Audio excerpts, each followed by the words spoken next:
Assalamualaikum warahmatullahi wabarakatuh. Salam sejahtera untuk kita semua. Di sini saya ingin mempresentasikan penugasan 3 strategi media dan pembelajaran dengan dosen pengampu Dr. Yan Arthur MPD. Sebelum memulai presentasi, izinkan saya memperkenalkan diri. Nama saya Alvina Putri Demayanti Nababan dengan NIM 15036210069. Kompetensi dasar yang saya pilih salah satu dari mata pelajaran yang berada di SMK atau Sekolah Menengah Kejuruan, yaitu menerapkan prosedur keselamatan dan kesehatan kerja dan juga lingkungan. Kompetensi dasar ini digunakan pada mata pelajaran K3. Pada mata pelajaran K3 pada SMK, siswa juga dapat mengetahui tentang kesehatan dan keselamatan kerja yang digunakan dalam berbagai keperluan dalam proyek maupun dalam melakukan praktek juga pengujian. Dalam mata pelajaran ini juga dapat diketahui definisi terkait kesehatan dan juga keselamatan kerja, tujuan kesehatan dan keselamatan kerja, syarat-syarat yang harus diperhatikan dalam kesehatan keselamatan kerja, dan juga mengetahui beberapa contoh terkait alat pelindung diri atau APD.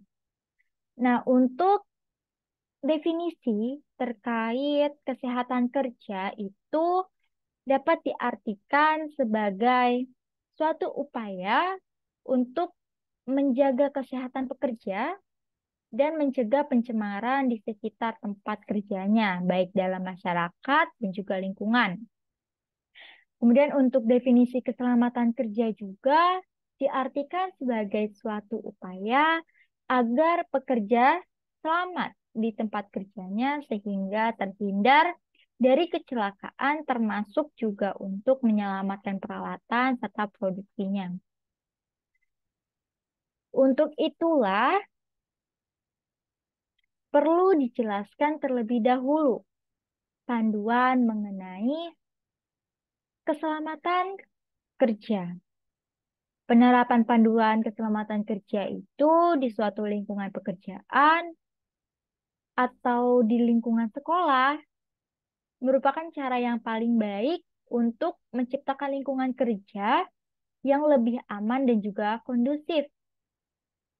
Akan tetapi perlu kesadaran diri baik dari siswa maupun karyawan dalam menerapkan panduan K3. Tentu isi dari panduan K3 itu berbeda tergantung atau melihat dari jenis pekerjaannya.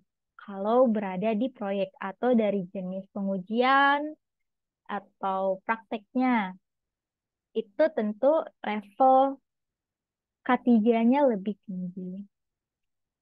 Kemudian untuk tujuan keselamatan dan kesehatan kerja itu melindungi tenaga kerja atas hak keselamatan orang lain atau keselamatan dalam melakukan pekerjaan untuk kesejahteraan hidup, juga meningkatkan produksi serta produktivitas nasionalnya. Kemudian menjaga keselamatan dan kesehatan karyawan atau orang lain yang berada di tempat juga sekitar dari pekerjaan tersebut. Kemudian ada menjamin terpeliharanya sumber produksi secara aman, efisien, dan juga efektif. Kemudian ada khusus dari segi kesehatan, itu dapat mencegah atau membasmi penyakit akibat kerja. Kemudian sasaran dari K3 ini itu ada pada manusia, itu seperti pekerjanya dan juga masyarakat yang berada di sekitar pekerjaan itu. Kemudian benda, itu seperti alatnya, mesin, bangunan, dan juga lain-lain. Kemudian ada lingkungan, itu seperti air, udara, cahaya, tanah, hewan, dan juga tumbuh-tumbuhan. Kemudian syarat-syarat keselamatan kerja ini terdapat pada Undang-Undang Nomor 1 Tahun 1970 Pasal 3, di mana tentang syarat-syarat keselamatan kerja pada ayat yang pertamanya. Dikatakan bahwa syarat keselamatan kerja itu untuk mencegah dan mengurangi kecelakaan, mencegah, mengurangi dan memadamkan kebakaran, mencegah, mengurangi bahaya peledakan atau ledakan, memberi kesempatan atau memberitahukan jalan penyelamatan diri pada waktu kebakaran atau kejadian lain yang lebih berbahaya, kemudian memberikan pertolongan pada kecelakaan dan juga lain sebagainya. Kemudian ada contoh terkait alat pelindung diri atau APD itu. Yang pertama itu ada sarung tangan latex, di mana sarung tangan ini digunakan untuk mencegah terjadinya atau terkenanya cairan zat yang berbahaya kepada tangan. Kemudian ada kacamata pelindung, itu berguna untuk melindungi mata dari percikan-percikan zat-zat yang berbahaya.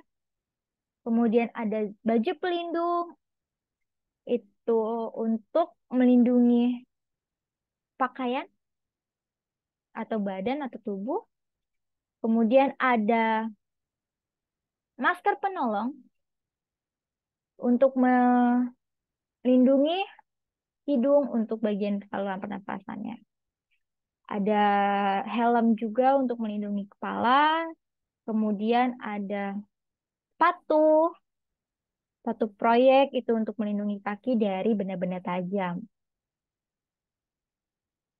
Baik, selanjutnya strategi model pembelajaran itu yang digunakan dalam model pembelajaran ekspositori, di mana juga menggunakan metode ceramah dan juga penugasan yang dilakukan secara pendekatan saintifik. Nah, mengapa dipilih model pembelajaran ekspositori?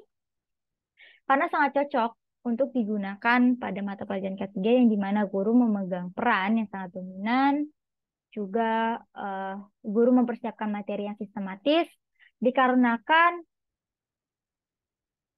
pemberian materi tersebut sangat memudahkan siswa untuk lebih mudah memahami materi yang disampaikan oleh guru. Guru juga memberikan contoh-contoh soal untuk penugasan yang diberikan kepada siswa. Nah, untuk hasil riset atau berdasarkan beberapa riset tentang model pembelajaran ekspositori ini itu dilakukan pada observasi kepada sekolah-sekolah yang dimana pada pelakuan atau pada kegiatan observasi tersebut banyak siswa yang tidak memahami. Akan tetapi seiring berjalannya waktu, siswa memahami model maupun baik guru memahami model pembelajaran ekspositori sehingga melaksanakan kegiatan pembelajaran juga lebih efektif dan juga lebih mencapai tujuan yang telah ditetapkan pada RPP yang telah dibuat oleh guru pada sebelum kegiatan pembelajaran. Baik, sekian presentasi dari saya. Terima kasih atas perhatiannya. Wassalamualaikum warahmatullahi wabarakatuh.